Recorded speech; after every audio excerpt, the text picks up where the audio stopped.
doing nothing because my legs were. So that was the most hardest time for me, I think, during my time of working. Not being able to get an off day when I'm sick. Because I did that for a couple of years. There was a time, all the time, honestly, that I worked with Indian families. It was work Monday to Sunday, Monday to Sunday, Monday to Sunday.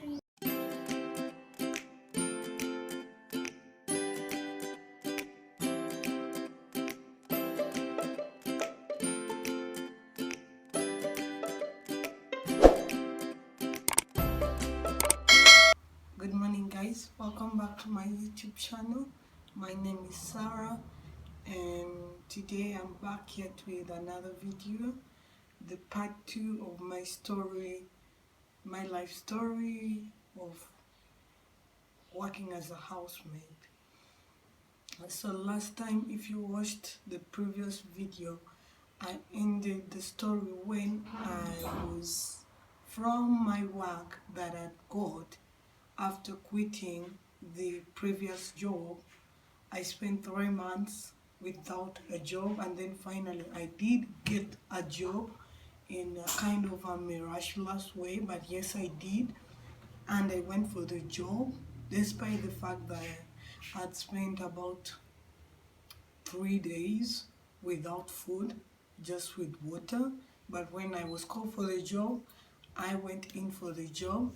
So I did the work as usual, finished up, but as I told you, as I was getting in, my boss was already leaving, so we didn't talk much. She didn't tell me if I could have any food to eat or eat anything in the house. So I basically did my work, cooked the food, packed it, they took for her, and I did what I had to do, closed the door, took the keys, dropped at her office, and then hit the road.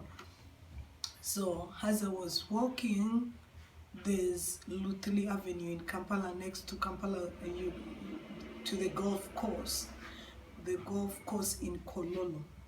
So if anyone who knows Kololo knows that it is a bit hilly, you go up and then down, then up, then down. So specifically as you're coming from the side of Acacia Mall, you go sloping, and then as you're reaching the golf course, it's a kind of a hill. So that's where I got, and I felt my legs could not carry my body. I was really very exhausted, and out of all, it was a very sunny day. Honestly, I don't know if all other people have this, but I just tend not to deal with sun. When the sun is too hot, I can't deal with it. When it is too cold, I can't deal with it. So it was scorching hot. So I said to myself, let me fall down here. But when someone comes to me, I just say I'm hungry. But then I say to myself, no one is ever going to touch you or anything. They will probably think you're sick or you're possessed or whatever. So I struggled and finished up to the main, as now the main road, like going to the highway that goes to, where it goes back to Ginger Road, next to the Garden City. So within the golf course, the upper part, those days by 2013, there was still the umbrella trees that gave shade if you're on the upper side of the road. So I just said that I cannot make it anymore. I laid down there, I think for 2 or 3 hours, from 2 up to 5. And that's when I gained some strength. The sun was gone. I got up and again started moving. But for the 3 hours I spent there, no one approached me like, what's wrong or what. I was just laying on the grass for those hours. Then I finally got strength, and I walked back home up to Oregon. So when I got home, I remember that day, because I knew now I have a secured job, I went to the shop. This lady was so kind to me. She decided to give me some things in credit. She gave me, I took some pot of sugar, I took some rice, I took some egg, cooking oil, tomatoes, and then went inside and I cooked my meal, knowing that I have now a new job. So I ate, slept. The next morning, wake up as usual, 5, start dress up, hit the road, because I had to food for like about 1.5 hours if I'm in a hurry, if I'm really walking in a speed, or else I have to use 2 hours straight if I decide to walk, if I decide to walk reluctantly. So I went for the job. So the next morning, I remember when I got in, I went in a bit earlier, so we were not in a rush. My boss was still in. I asked her if I could have anything to eat or take tea when doing much. Then she was like, no, there's milk, there's this. You cook food, you eat, you can take the milk. I was like, what? Take milk in your house? I was like, this is not, God, this is not it. But yes, it was it. She was very carefree. She allowed me to use her cups, her plates, and leave alone, drink her milk, and eat the food, her own food. I was excited. I think she got ready. I cleaned up her room. She closed it up. As she was just at the door, I was starving, hungry. I leave home without breakfast. I was at the fridge making my tea. I took tea and then started my work. So that is how it went for a couple of weeks. Then I remember in the middle of working, like on the 3rd week, I lost my grandpa. And then I had to request her for advance. Then I went to bury my grandpa. I spent there 2 days, then came back and continued with my work. And then that's when at the church where I'd gone, the born again church where I'd gone, a lady, one of the ladies comes in and says that the pastor had prayed for her to get a visa to go to Dubai, and she had successfully got it, and now she wanted to help other people who would like to go and work out there. So I had already made my passport. So I was among the people. I took my passport to church, and then they told us it was just a couple of things. I had to take myself a passport photo, and I had to pay money for medical tests, and that was it. The other stuff she said she was doing. So we did the test, everything. After like waiting for a month, the visa came back, everything was done, and I was ready to leave.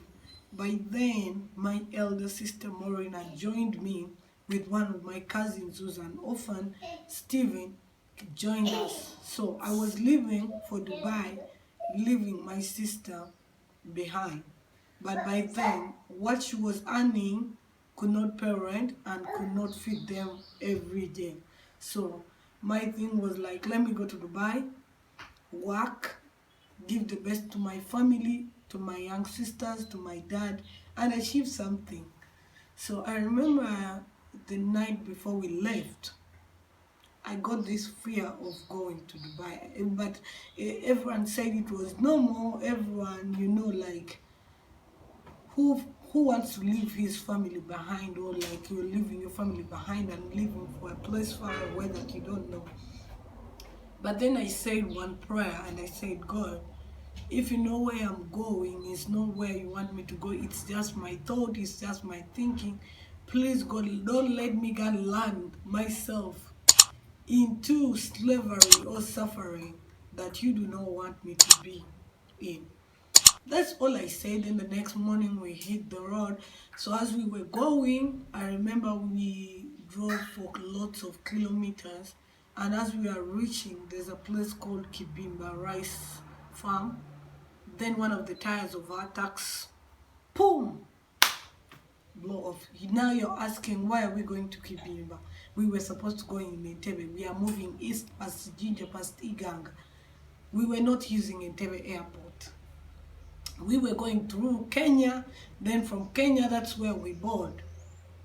Yes, other people said this is human trafficking. It was. So we left out the instruction we got from church or from that lady. When you reach at the border, do not tell anyone you are going abroad. Keep your air tickets, passport under where someone cannot access in your bags. Never talk about anything that you're going abroad. Just go. Say we are going for something in Kenya and we are coming back. So we traveled. Actually, we were two that day that our visas came at the same time. So we were traveling with this girl. I remember she was called Susan. Then when we got at the border, there was a guy who used to help them, the girls, cross the border. So on this specific day, this guy, we reached there, we called him, he says, I'm not around. So the lady tells us, tell the taxi driver, let me talk to him. We give the taxi driver. The taxi driver, they talk to the taxi driver to help us cross the border. He says yes. He says he wants 100,000 Ugandan shillings from us. We paid cash, 50-50, both of us. And then we exchanged the money from the border. We didn't know that those guys do never exchange your money from the border, especially of Uganda, Kenya.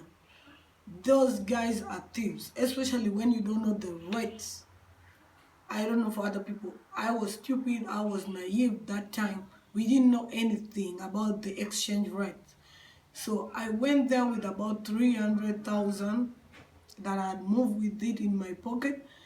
But when we got there, I think the exchange and barely gave me, it was around 86,000 shillings that they gave me if I exchange it back to Ugandan shillings. So we go in. So reaching at the immigration, they are telling us, bring the bags to checking, check.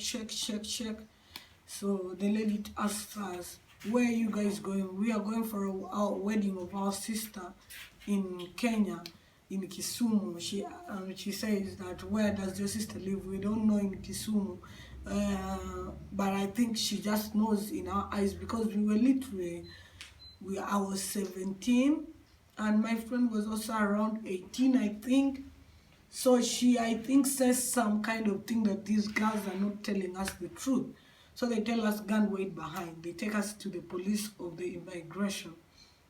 A lady comes in, another man comes in, started asking us questions. We were like, yes, we are going there, what? So they asked us, call your sister.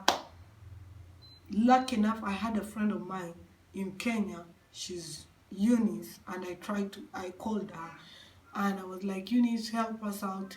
When these people ask you this question, say that yes, what, like that. But it's all flopped.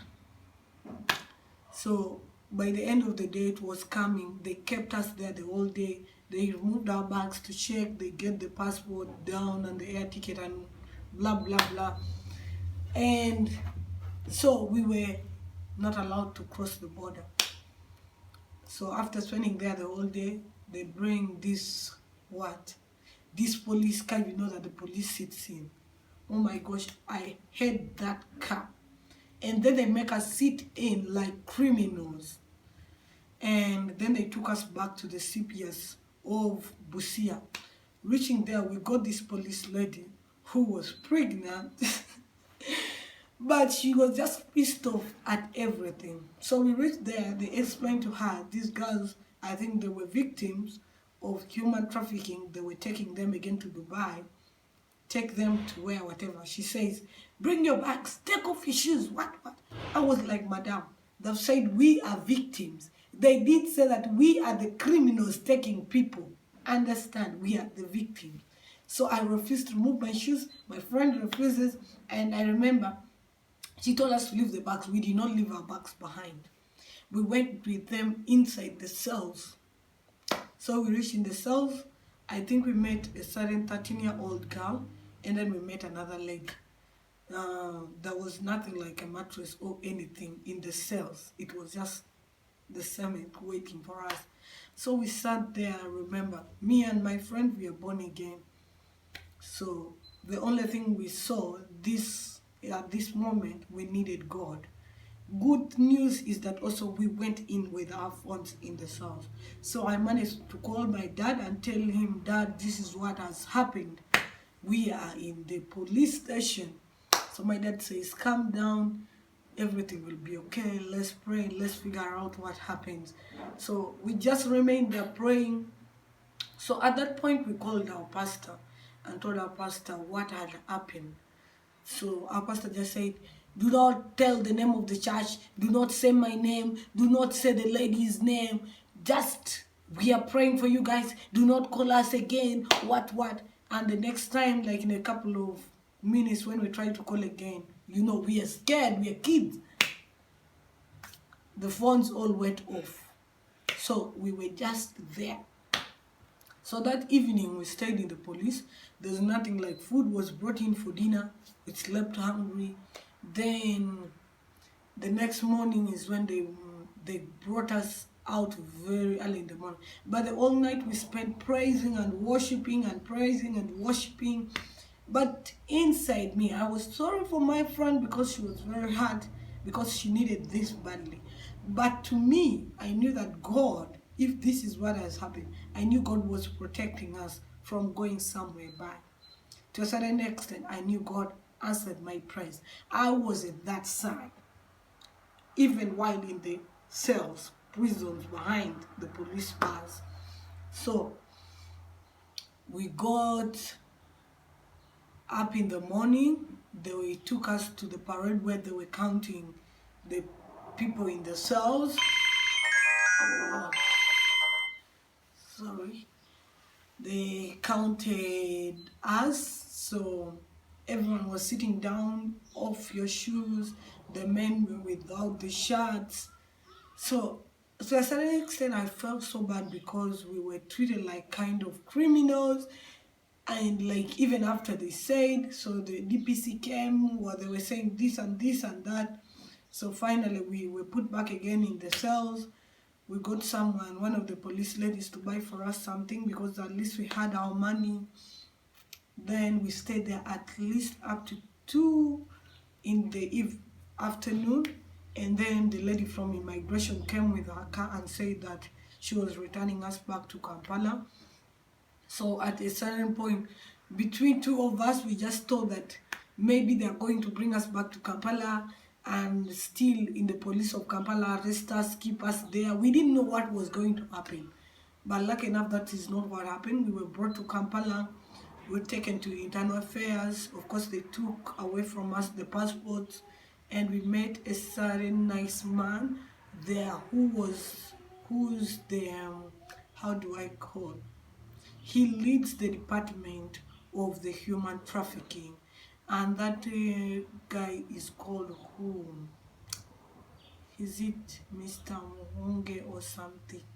If I remember his name, I'll put down below. That guy was very kind with us. He spoke with us, counseled us. We took a couple of hours there and gave us stories, gave us the messages, emails, real letters that were being written by a lot of girls who were abroad sending, who need help in the houses. Other girls who had been killed and their families are trying to trace to get their bodies even back in the country. So by the time we finished talking, I was convinced, I was done with this issue of saying I'm going to any country for jobs, because there he showed us about the girls who had gone either to Switzerland, the ladies that had gone under tomato picking, and then they took them and instead used them like surrogates, not at their will, and they had had babies a couple of times without any pay, and they wanted to come back. So all that, he was, after us leaving, he gave us 50,000, and me, I was staying near. I came back, I went back home, of course kind of ashamed, you know, when the whole place in where we were living at the suburbs in the railway line was like everyone knew I was going to Dubai, and then you come back the next day. You have to answer questions of the community. That's South Africa. Like, you know, when you're going, everyone is celebrating, and then you come back, and then was like, what happened? So I came back. I stayed for a week. But you know, when you work with people right, when your behavior is right, even when you leave work, your bosses will still look for you.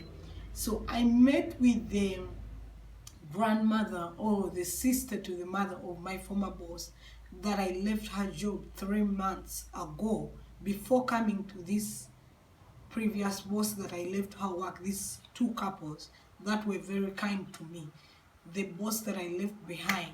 So I met with the sister to her mother, who first connected me to work with her. And she was like, Sarah, I was like, Grandma, I don't have a job. And she told me, you come home and you meet my daughter. She says that there's a friend of hers who wants a maid. So I went in the next evening, and this lady was very nice. She told me, yes, there's a friend of mine just in industrial area, 7th Street.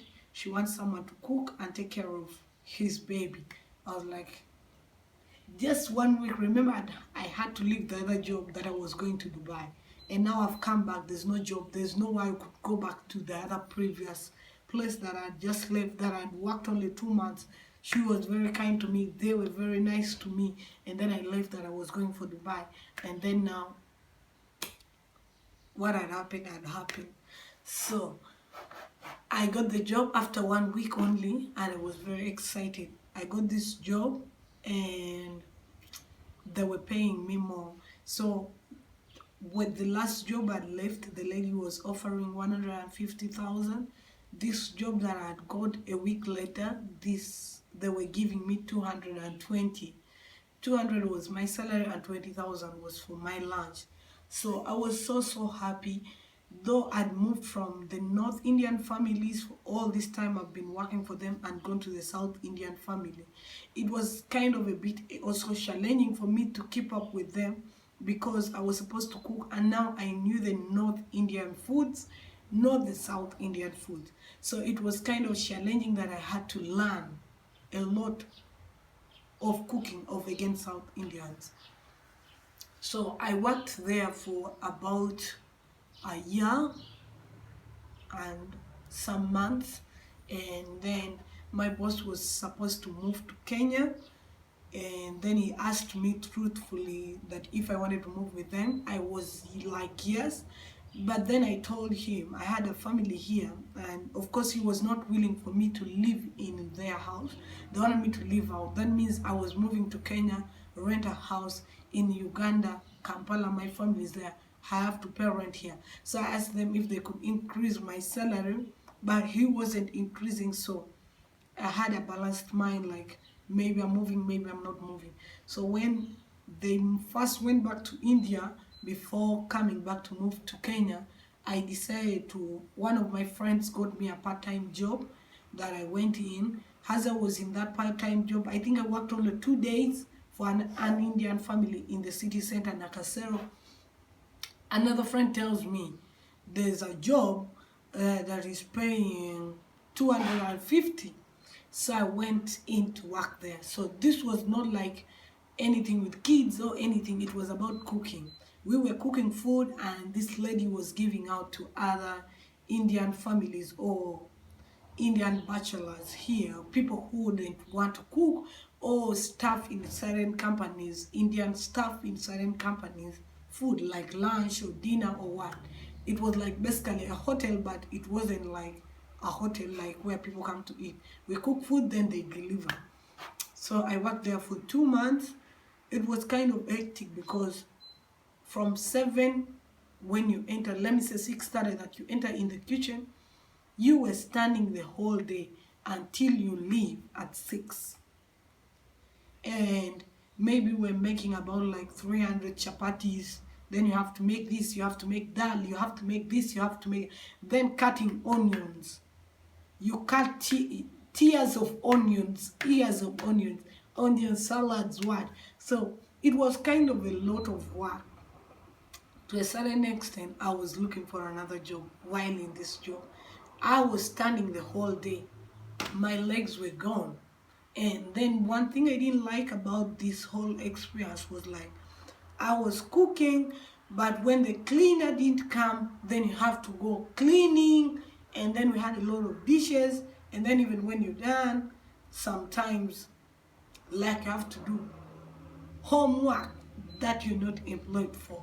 So it was kind of certain things that most Indian employees in Uganda don't really balance, like you are the cook or you are the cleaner.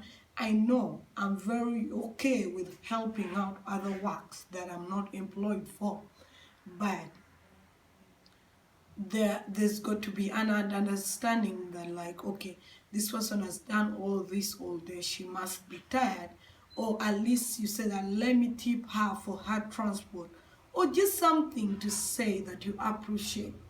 I don't know this. I always see some videos, a lot of bosses complain about, my maid is like this, my maid is like that, my nanny is like that. But honestly, to a certain extent, no, I don't know if our bosses ever sit down and think on the perspective of this nanny or this maid. Have you ever thought of their shoes? Like how they enter in the morning and they work straight till evening without resting. And some of them, most of them are parents. And in Uganda, most of the ladies working in the houses are single parents. They have to get home. They have their kids. I remember most of the nannies or most of the maids, we show and pour a lot of love to the children that of our employees where we work, and we genuinely love them. But to go back home when you cannot even hold your kid in your arms for a minute because you're exhausted, you've poured up everything. You reach in your house when you cannot even clean your own house because you're tired. Your body is worked out. Your body is ruined. So, after 2 months, I got a job of a nanny, not a nanny. I got a job again of cooking, but it was a family, so it was very easy for me. I was just cooking. By 2 or 3, I was done. So I went in, started working. I think I worked 3 weeks into the job. The family was moving to another apartment, but within the same place, a big apartment. So even the parents to the man, my boss, were leaving, so they were looking for a nanny to help out. This family had twins, so I came in and I was like, maybe instead of bringing another person in the family, I decided to come in, and I said I could do both the nanny part and the cooking, because honestly I wanted to earn extra money from the nanny job, of which I loved very much because I love children, I love babies, especially babies. So I did. Then they offered me the job also as a nanny, so we started working. Then eventually the parents to my boss had to go back to India. Then we remained just me and the madam, and the job was going quite well because we had the cleaner, someone helping out, and the babies were quite young, so daddy started crawling or moving or whatever, so it was very easy for us to be able to handle them. So after sometimes the babies walk, they are walking, they're crawling, whatever. So as the baby is developing, as the babies are growing, the more work that comes along with it. So from time to time, I went in from being a live out, then to a live in with 2 days, with the weekends going back home, then from having 2 days of weekend, Saturday and Sunday home, to working full month with only 1 weekend in a month, 2 days off. 2 days, I cannot say 2 days because I was leaving the house on Saturday morning basically, and then I'm coming back on Monday morning. So it wasn't really like 2 full days, but yes, it was kind of 2 days that I was working. So I worked there for some time, the kids worked, and what totally changed my mind and my breaking point, and I was like, I can't do it anymore. I got 2 accidents while working in this house, and the first one was a certain particular night. We were going for a certain birthday party of my boss's friend, and then electricity, as you know, our beautiful Uganda, the power is off and on, so electricity was off, so we were passing through the staircase and I missed the steps. So I got kind of, how can I say, a slight dislocation on my ankles. So it was something small. We went to the party, came back, but by night my legs were killing me. So that went on. I think I got some massage with some whatever. About a couple of days it was okay. I was at work. I didn't get any off day or anything. Then after some time again, it was time to time, like it wasn't a long period of time. Then again I got into another accident whereby both the babies were sick and we were taking them for a checkup in the hospital. A friend of my boss came to pick us up. We were getting into the car. She was speaking on the phone, and as I just put in the bag, I was having the baby boy on my other side. I remember just putting 1 foot into the car, and because she was in the phone, bam, she started the car, and this leg was outside and I was having the baby hanging outside, and she drove for something like that. She started at a high speed, so something yet happened that my leg was pulling on the ground on this point, and I still really have this cut because it cut this vein in the middle. So I think that was the most painful moment for me, because when I got the accident, my madam had to continue to the hospital. They dropped me at the clinic, nearby clinic, and they had to head on to take the children to the clinic. Then something that I didn't like at all in this hospital was that it was an Indian clinic. When I got there, I was bleeding, I was all over the place with terrible pain. But all people were seated on the lines, and no one cared. No one was like, okay, this person is an emergency, let's first clean up whatever. I was standing until the blood was on the floor where my legs was. Is when one person was like, because they were irritated of the blood, that's when they said, take her in. And then they went, cleaned my wound, covered it. Then I came back that night. I remember calling my boss and telling her that I was done taking treatment. Yes, the place wasn't far, but my legs were hurting badly. And madam, I remember she told me that if you can walk slowly, go home. Honestly, I was in pain. I was in pain. I understand there's some things that people do take slightly, like maybe she can do it, maybe she's strong, but honestly, I was in bad pain that day.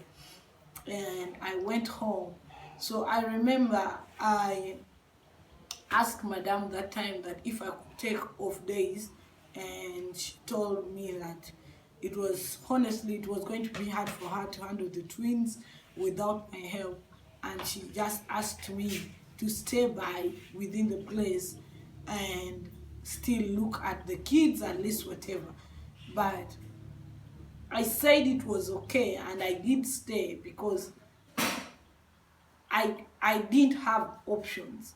But if I really had any option, I was in terrible pain, and all I just wanted is maybe go home, take some rest, just sit home and concentrate on treating myself. because yes, I was getting treatment, but I was at workplace. There's no way I'm going to see a baby doing something else and I just sit around because I am supposed to sit around. And I don't remember myself really sitting around doing nothing because my legs were. So that was the most hardest time for me, I think, during my time of working. Not being able to get an off day when I'm sick. Because I did that for a couple of years. There was a time, all the time, honestly, that I worked with Indian families. It was work Monday to Sunday, Monday to Sunday, Monday to Sunday. There was no family that I think there's one. It was only the former boss that I worked for 2-3 months before I was trying to go to this issue of going to Dubai. She was the only one who gave me an off day on Sunday. Apart from that, all my bosses, I was working Monday to Sunday. That means I was not having an off day. Apart from the only thing was like on Sundays, we were getting what they call half day. You get in at 9, and then you work until 1 or 2. Other families could even take you up to 3 or 4, and they still call it half day.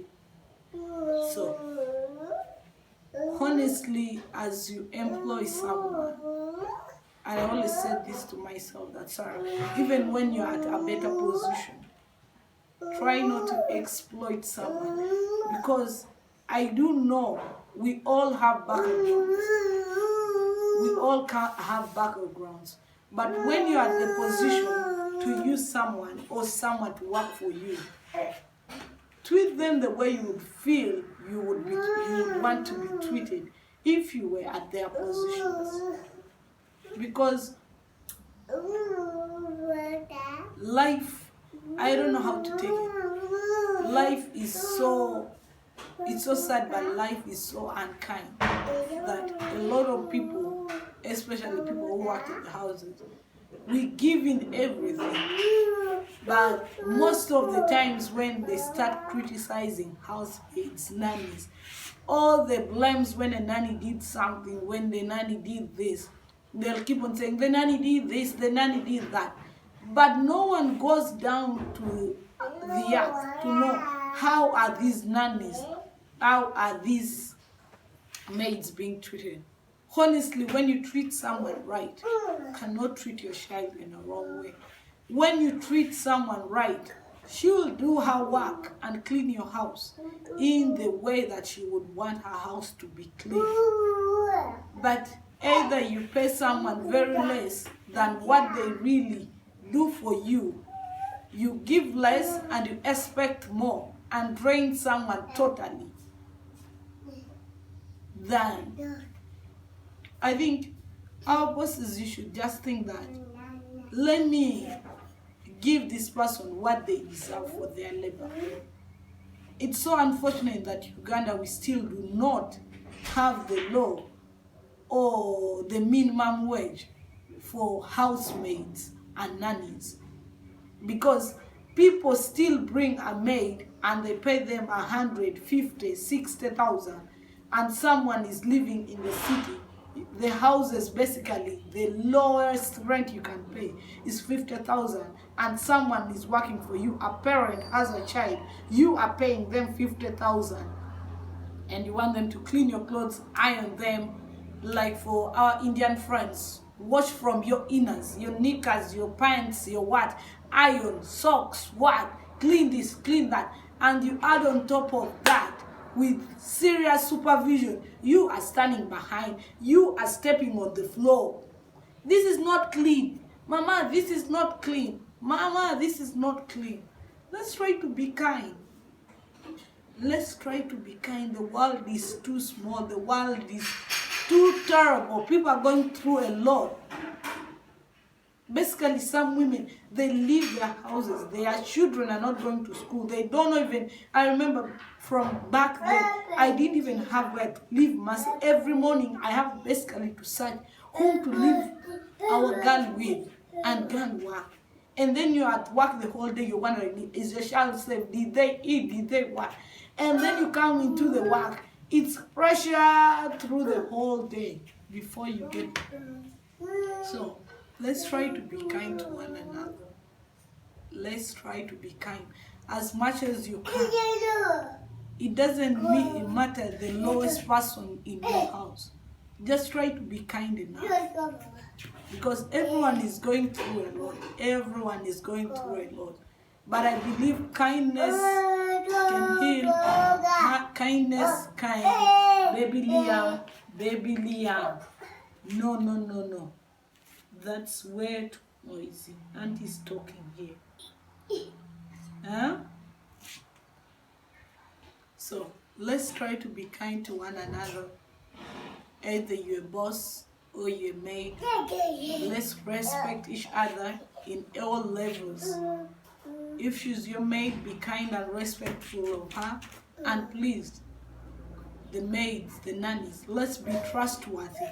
When someone hires you, you need their money, they need your service. So give it all. Give it all when you decide to work. Love what you do. Because you can't, when you work just because also you need money, you don't do something right. Love your work. Love what you do. Be kind and very respectful to your boss, and they will respect you in return. When you go into some families, don't go in destroying people's relationship. Just go in, work, earn your money, go do something better, and don't go in destroying people's marriages or relationships. Because other people, you enter in someone's house and then you're like, I want this house to be mine. I want to be the madam of the house. No, sweetheart. Work for your own. You can be the owner of your own house when you've worked for it. You don't need a man. You don't need to get a finished work and then just grab into someone's world. My message today is be kind. Be kind, be respectful. Let's try to love each other at every level. Pour some love to someone, to your mate, to your boss, to the child that you take care, to the house that you clean. Do everything with love. Thank you for watching. Love you guys. Don't miss the next part, because the next part is whereby I'll be talking about how I came out from being the nanny, the maid, Sarah the maid, Sarah the nanny, Sarah the yaya, to Sarah the fashion designer. And I'll be talking about my boss, who inspired me, who spoke the word through my head that had cash eyes and told me, you need to be someone, you should have a dream to be someone after this. So if you don't want to miss out, you want to know this beautiful lady, this lady who inspired me to be a better person who I am today, to dream again, watch out for next part. Thanks so much for watching. God bless you all.